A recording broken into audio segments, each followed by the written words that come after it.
The stage, the virtual stage is all yours, and it is great to have you with us.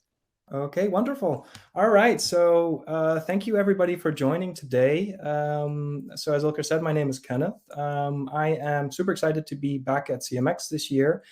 Over the next 25 or so minutes, I'm going to be speaking about community and how it relates to customer success. So specifically, how community is at the heart of so many amazing customer success programs around the world. In so many B2B SaaS companies. And then I'm going to go into a number of hopefully practical, useful steps and principles that you can utilize and hopefully take away and apply, really all about how you can get community to the heart of your customer success strategy. So let's dive right in. Here we go. So very, very short intro from me. Like I said, I'm sitting here in beautiful Amsterdam. I work at Insighted, and we are part of the Gainsight family since the beginning of this year. I have previously been working at quite a few different companies for quite a lot of years around communities. And if you look at this photo, this says everything you need to know about my personal life this year. I just became a father, and it's absolutely the most amazing thing. Let's dive right in. So as I mentioned, I work in Insighted. We're part of the Gainsight family since the beginning of this year, and we are super focused on the space of B2B SaaS and customer success. We are really happy to be working with some amazing companies, some amazing brands. You can see a few of them here on the slide in this space. And I think one of the biggest things that we have noticed, observed, experienced over the last couple of years is simply this, that communities are absolutely booming right now, especially within B2B SaaS and customer success. Now, this isn't something which everybody necessarily saw coming, I think, a few years back, because I think there was a period a few years back when there was a lot of excitement around different social media channels and, new social platforms coming. And some folks were getting a little bit pessimistic about, the future of communities as we knew them at the time. Were they in decline? And what has happened the last few years is the opposite. Communities are growing explosively again, especially within the space of B2B SaaS, something we're super excited about. Now, why is this happening? Why are we seeing this explosive growth? Now, I think it's worth taking just a couple of moments to reflect on how this has come to be. So if we look back, those of us who've been around for a few years or more, like myself, will know that, the early wave of enterprise communities for companies tended to be very much focused on support. It was about support organizations discovering that communities were extraordinary places for scaling support, for having customers find useful content, help each other, and ultimately, reduce costs to really help scale support. And this is the value of this was proven over and over again. And honestly, today it's still a very important use case. A lot of companies out there are still building amazing communities with this as a focus. But this has been around a while, so this doesn't explain the explosive growth of just the last couple of years. So it must be something else that's going on. Well, something happened, of course, where support organizations started to evolve and customer engagement started to evolve more towards customer experience. This was a movement where, we started to think more holistically about the customer journey, about all the different touch points that a customer has in their experience. And of course, community is one of those touch points. And this was a important movement and kind of a revolution in how we think about customer engagement. But in this phase, communities themselves didn't actually change all that much, is what we've seen. Most communities for enterprise were still primarily there with a kind of a support focus. So this also doesn't explain the explosive growth and the excitement that we're seeing in this space at the moment. So what is it that's changed? So what is that one thing that has really caused all of this? Well, it is, of course, SaaS. SaaS is what has happened. So subscription-based is now everywhere. We see it in all kinds of industries. And specifically when we look to the software and technology space, SaaS has really transformed what it takes to grow and to build and grow a successful business. It's no longer enough just to sell. It is now so critical to maintain an ongoing relationship with customers and really focus on retention, keeping customers happy, and also, make sure that they're adopting the platform and having, a great experience and getting what they need out of your product. Now, this gave birth to the movement that today is known as customer success. And at Gainsight, customer success is, of course, very, very close to our hearts. And we often use this very simple formula to explain the essence of customer success, which to us is a combination of customer experience on the one hand, which we've already talked about, but then in combination with customer outcomes. So the value that you get out of the platform. So these things in combination, which again touches on, adoption of the platform, understanding the best practices, really getting everything you can out of the platform, is at the heart of customer success. And so as SaaS companies have all around the world built out their CS organizations, they primarily, of course, start with customer success managers.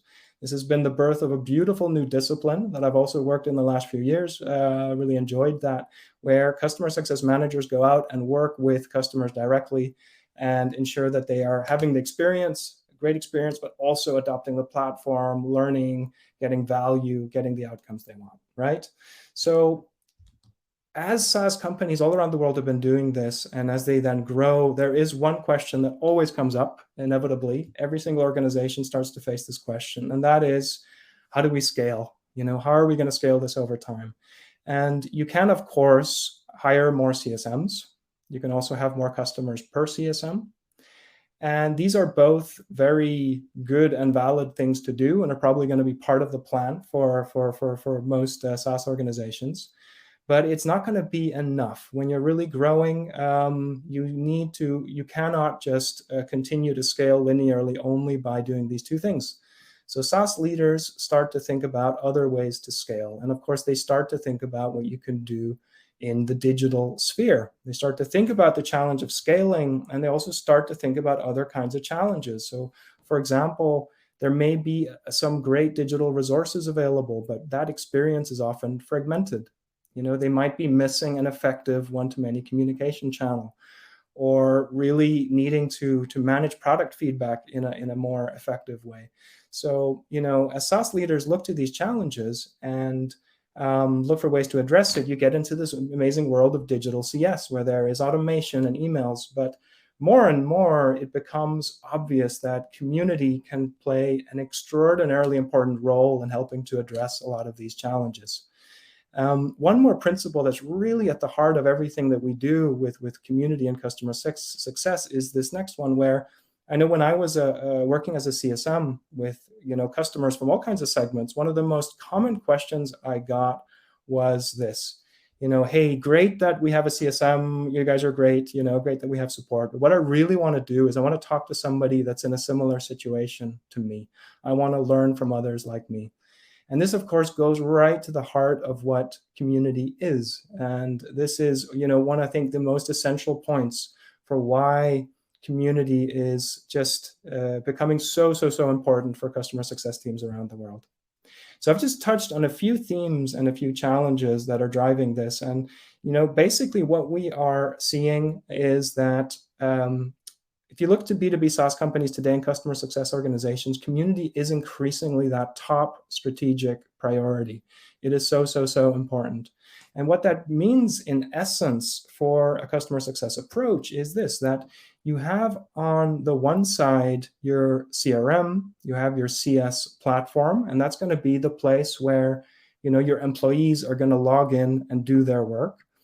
So then where do your customers go? Well, the community then becomes that destination for your customers to go to find everything that they need and achieve all the things that they need to achieve. So community, of course, includes things like Q&A and discussion. But our vision and where we see this going towards is that more and more the community becomes a hub for everything that the customer needs. That includes helpful content, articles, a place to share product feedback, a place where you can find groups and events and meet others. It becomes the primary place where you go as a customer, kind of healing that fragmented journey that we touched on earlier.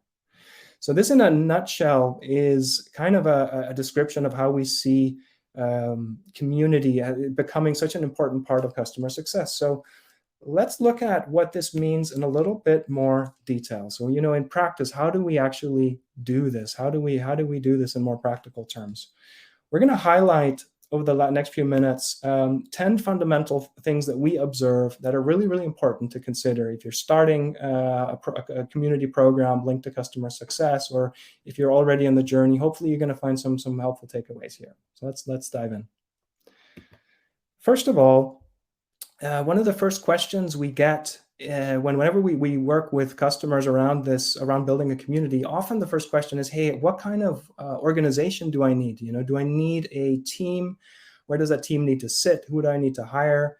And I think the essence of this question, the answer really comes back to how you start anything new within an organization, right? So if you're starting any kind of new discipline like customer success, it very often starts with just one person that raises their hand and says, hey, I want to go and make this thing happen. Let's get started.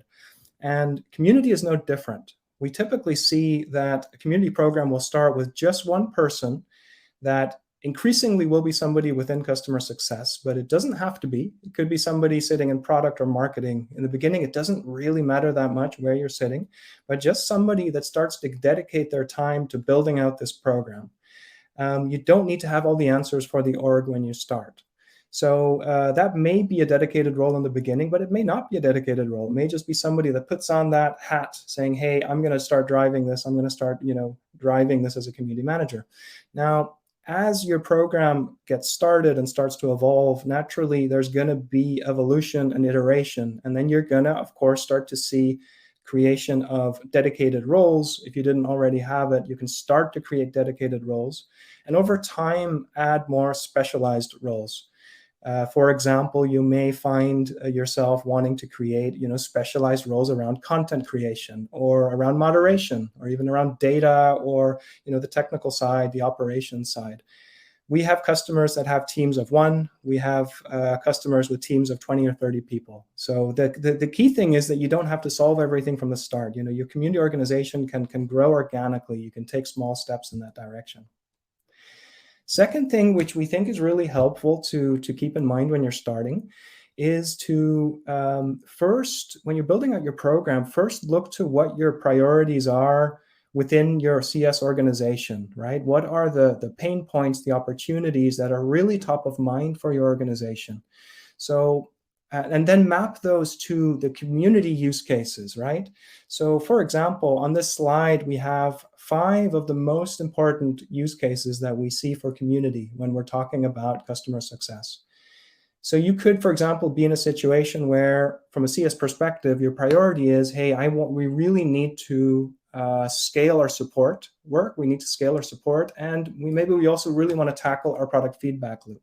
You would then take those 2 use cases and make them your focus, your priority, and you can build out your plan and your strategy based on that. We find it's not often a great idea to go out and try and do everything right from day one. It's really, really smart to focus on what are your top priorities as an organization, and then focus your community plan on those things and get those things nailed first.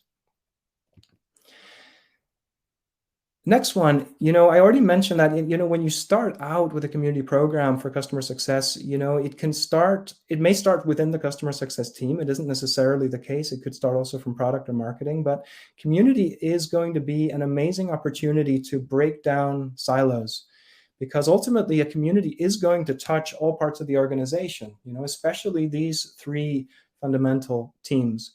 So wherever a community sits as you're starting out, it's a really good idea from the very beginning to get folks together across the organizations and talk about what this program is, what it means, and what it's going to be able to do for product, for marketing, and CS.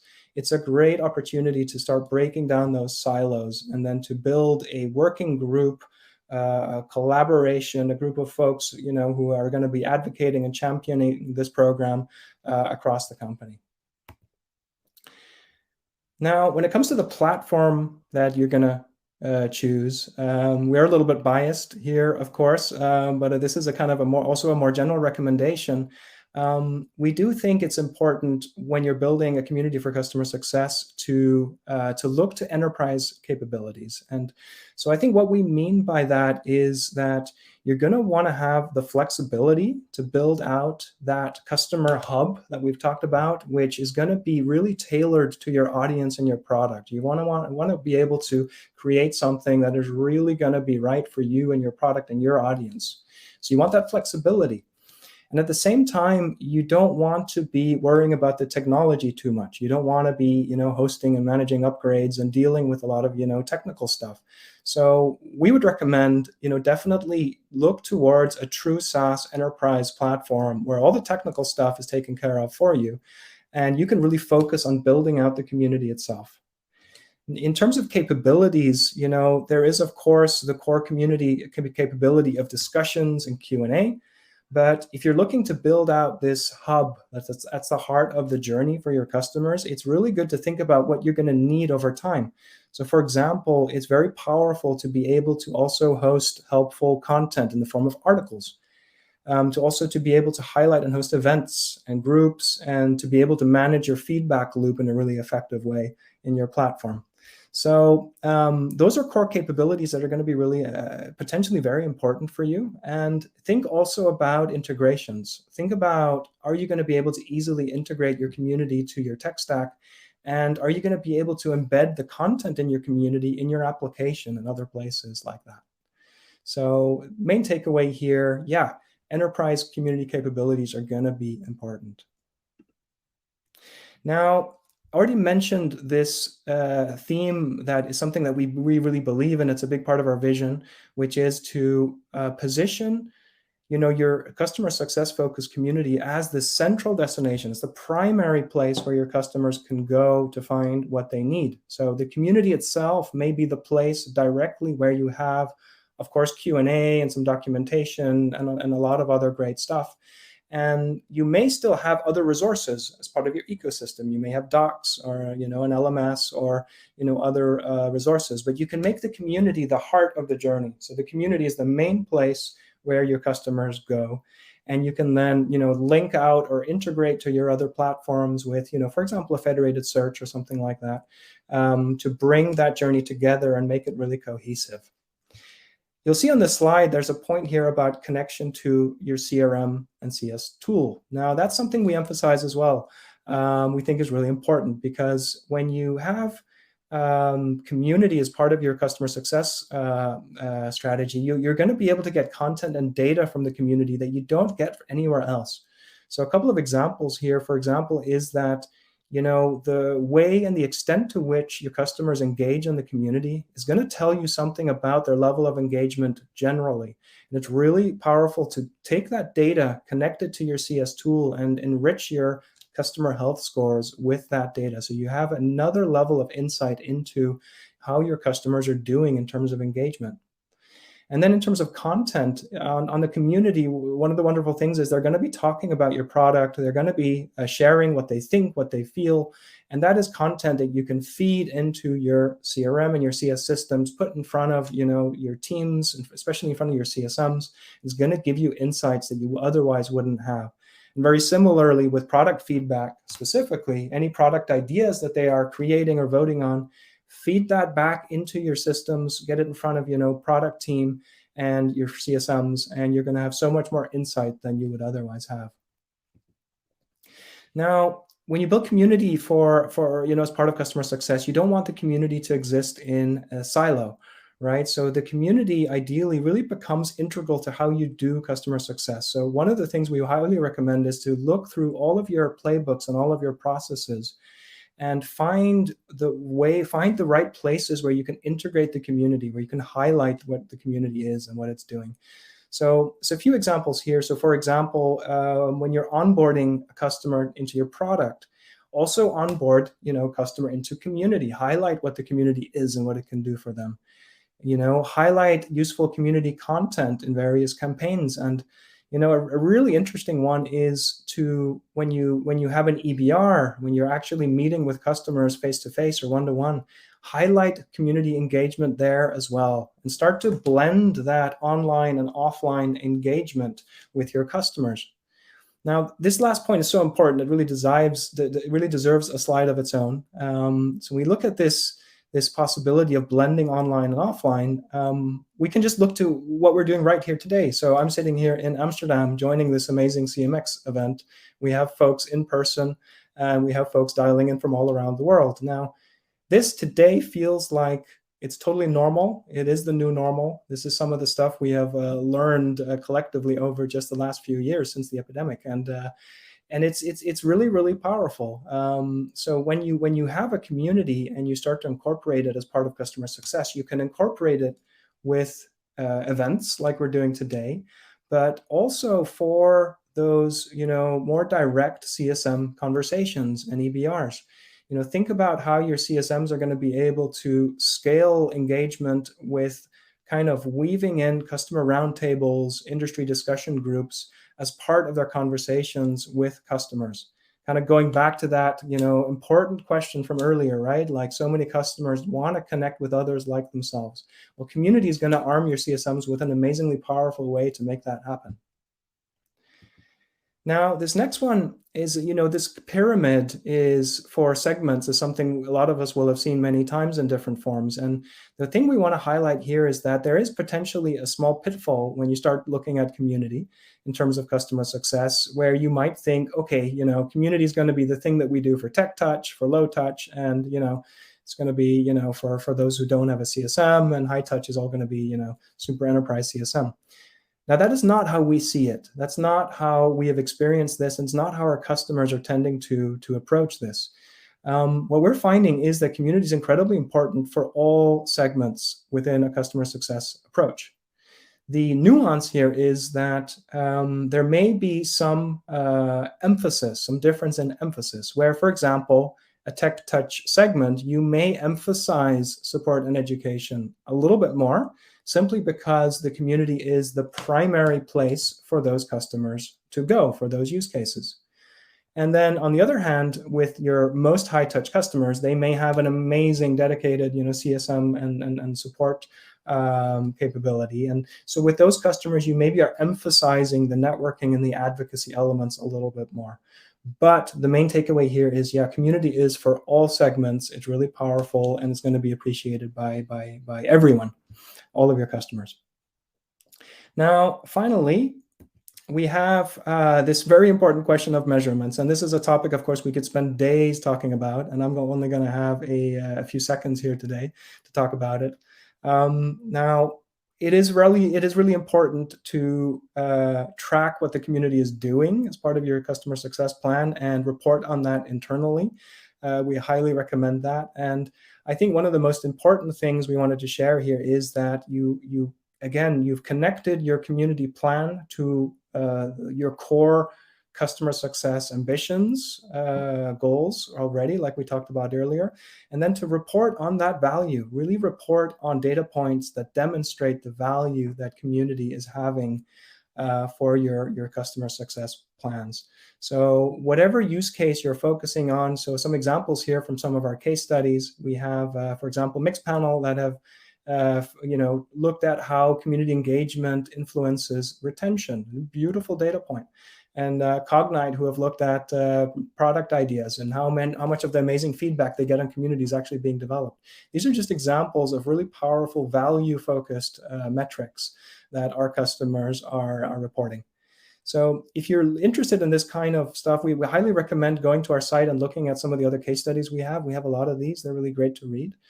And I am checking the time because we are actually at the end of our 10 steps. And I think I am close to the end of my time as well. So just to kind of recap here are the 10 themes I wanted to highlight. It's been a whirlwind tour. Wanted to cover a lot in this quite short session. So I hope you've gotten something out of what I've talked about today, some takeaways, something to think about. I didn't know if we would have time for one or two questions, but it looks like we have a little bit more time than I thought. So, Ilker, I'm curious if you have some questions for me from the chat. Thanks very much, Kenneth. That's been a fantastic presentation, and it's some great points. And it looks like there were a lot of people who were very curious to hear what you wanted to say, what you wanted to share about the intersection between community and, of course, customer success. So I'm just checking. Definitely a lot of interest in the matter, and a lot of great, cool people have actually joined, and they're all saying thank you, which is just great. And it's been inspiring, it's been great, and it's been very informative, and that's just great. So because we have a little bit of time, we have the opportunity to answer any of the questions that you may actually have. So if you do have any questions, please fire away while Kenneth is here, and they were able to get the answer from the right person to tell you about these two concepts working together. So that's just been great. So it looks like everybody has been really, really happy, and really, really quite happy and satisfied with the content there, which has just been great. Always difficult to talk in a short amount of time on these massive encompassing subjects. So it looks like that is the case right now, and everybody's so happy. Maybe I can share one small thing if folks are thinking of a question, or folks are typing. If anyone has a question, would like to speak to us, we are there in person. So I'm not there in person, but quite a few of my amazing colleagues are there. So we're in booth 7. So do come by and talk to us. We would love to talk to you. And if you're joining virtually, we also have a virtual booth. So do come and chat with us there. You can also find me on LinkedIn if you want to chat about anything I've talked about. Super happy to connect and talk. Fantastic. As we're actually talking about that, people have found the time to write a couple of questions. So Kelly Pratt is asking, say more about an ideal community team, which is great. So what would you say about that? It's a very big question. The ideal community team. It's, as with so many things, the answer, I think, is it depends. It depends on your situation, of course, and because the ideal community team will look very different depending on where you're at in terms of scale, maturity, and so on. I think the most important thing is that you are covering all of your bases in the community team. So it becomes less about, which people and which roles you have in your team, but more about the capabilities and the roles you're fulfilling within the team. And those roles could be fulfilled by one person or 20 people, like we talked about, right? So, within your team, you want to make sure that you are focusing on the more strategic level, that you have a great plan, that you are, really taking care of the community, from the slightly higher level strategic perspective, but also on the more operational level, that you are taking care of your members on a day-to-day basis. There's an element of administration, there's an element of reporting. So all of these disparate disciplines that come together that make community management so exciting can be handled by a single human being in some cases, or they might be handled by a number of very specialized individuals. So I think that the most important thing is that you find a way to cover these bases, that you don't have any gaps in terms of capability. And again, if you're missing, you can always find other people in the organization that can help to fill some of those gaps. That's maybe what I would share. Fantastic. Thank you very much for that answer. That's been great. And there's another question maybe we can squeeze in, which has actually got a lot of interaction from the audience. So Kathy's asking, how do you integrate community health into your metrics tracking? Again, another big subject there. Yeah, that is a very big topic. I'm not sure I'm going to be able to do it deep justice here in these next few minutes, but I think one of the ways we think about engagement from our perspective is we often measure something that we call monthly active customers. This is one of the core engagement metrics for us as we look to communities in this space. So we look to see how many what percentage of your customers are actually engaging on the community on a monthly basis. That's a really, really good high-level engagement metric. And that is an example of the type of data that you could pull into your CS tool and weave into one of the health markers that make up your customer health score. So if you have an engagement health marker, you probably are going to be looking at more types of engagement, but this can then be one of the data points that you weave in to kind of evaluate what the level of engagement is from your customers. And of course, you would enrich this with other data sources, but it would really add something special to your score. Cool. So maybe just one more question. I'll just squeeze that in for, especially for people who are trying to get into community management, which are so close to my heart. So Olin is asking, and it's got a lot of upvotes from the audience as well, 5 suggestions for the community manager beginner. Ooh, 5 suggestions. Oh gosh, you're really on the spot here. Talk to other community managers. Look at a lot of communities. See what other folks are doing. Learn about the discipline and deepen your knowledge of some of these different parts of community management we already talked about, right? There's an element of project management, an element of data analysis. So kind of find out what some of those key disciplines are and deepen your knowledge. If you're kind of a little bit rusty, might be your Excel skills or, data analysis, could be anything like that. And 5th one, have an amazing time because it's really, really fun stuff. I think that was just a fantastic ending to the 5 suggestions. And I think we're just about out of time. So, Kenneth, it's just been wonderful, as expected.